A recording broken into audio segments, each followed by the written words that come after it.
अस्सलाम वालेकुम नाज़रीन, आज हम बात करेंगे पोस्टमार्टम दौरानिए यानी कि बच्चे की पैदाइश के बाद फीमेल को बुखार का होना। ये क्यों होता है? ये एक खतरनाक बात है। इसकी क्या वजूहात हैं और इसका क्या तरीका इलाज है? डिलीवरी के दौरान या डिलीवरी से पहले ऐसे कौन से अवामल हैं जिनको अपनाकर इनसे बचाव मुमकिन है?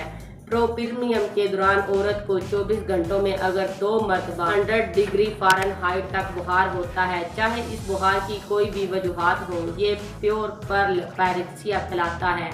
प्योर पर्ल पैरेक्सिया की क्या वजूहात हैं जिनकी वजह से ये बुखार होता है? अब इन पर बात करते हैं। इसकी वजूहात मदरजा झैल हैं। प्योर पर्ल सेप्सिस यानी कि तौलीदी निज़ाम का इन्फेक्शन, पेशाब की नालियों का इन्फेक्शन, छाती से मुतल्लिका मसाइल जैसा कि पीठ फाट जाना, जख्म का इन्फेक्शन, खून की नालियों में खून का जमना, दूसरे तिब्बी वजूहात मसलन मलेरिया, हेपेटाइटिस, टाइफाइड, गर्दन तोड़ बुखार, हैजा वगैरह, निज़ाम तनफ़्फ़ुस का इन्फेक्शन, नमूनिया, HIV, एड्स। पोस्टमार्टम दौरानिए के इब्तदाई दिनों में फीमेल को हल्का बुखार रहता है तो ये एक नॉर्मल बात है, परेशानी की कोई बात नहीं। खास तौर पर अगर औरत को पहले 24 घंटों में ऐसे बुखार की वजूहात वजाइनल इन्फेक्शन, जिस्म के टिश्यू पर चोट और छातियों में सोजिश वगैरह होती है।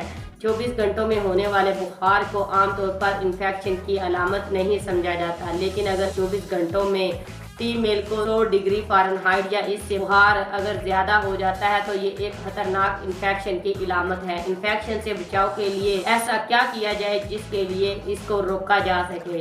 सबसे पहले हमल के दौरान और बच्चे की पैदाइश और पोस्टमार्टम दौरानिए में होने वाले इन्फेक्शन से अच्छे हाफजाने सेहत के असूलों पर अमल करके ग़िज़ाइयत से भरपूर ग़िज़ा का इस्तेमाल करके, इसके साथ अफासी टीकों के इस्तेमाल जैसा कि तशन्नुस, टेटनस के टीके जो होते हैं, अफासी टीके जिनको बोलते हैं, उनको लगवाने से इन इन्फेक्शन से बचा जा सकता है। महफूज जिनसी मिलाप माँ से जिनसी तौर पर फैलने वाली बीमारियों से बचा जा सकता है।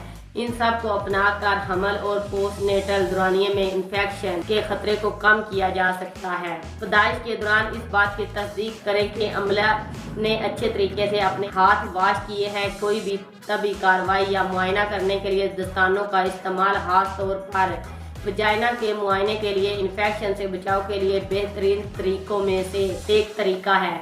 इस तरह ये इत्मीनान करना भी ज़रूरी है कि हर कार्रवाई से पहले तमाम औजार दुरुस्त तरीके से साफ़ किए गए हों, जरासीम से पाक हों। ये सारे तरीके अपनाने से और इन पर अमल करने से आप पोस्टनेटल दौरानिए यानी कि बच्चे की पैदाइश के बाद होने वाले बुखार और इसके इन्फेक्शन से बच सकते हैं। तो नाज़रीन, उम्मीद करती हूँ आपको मेरी आज की वीडियो पसंद आई होगी। अगर आपको मेरी ये वीडियो पसंद आई है तो मेरे फेसबुक पे, यूट्यूब चैनल DGA को लाइक और सब्सक्राइब करें।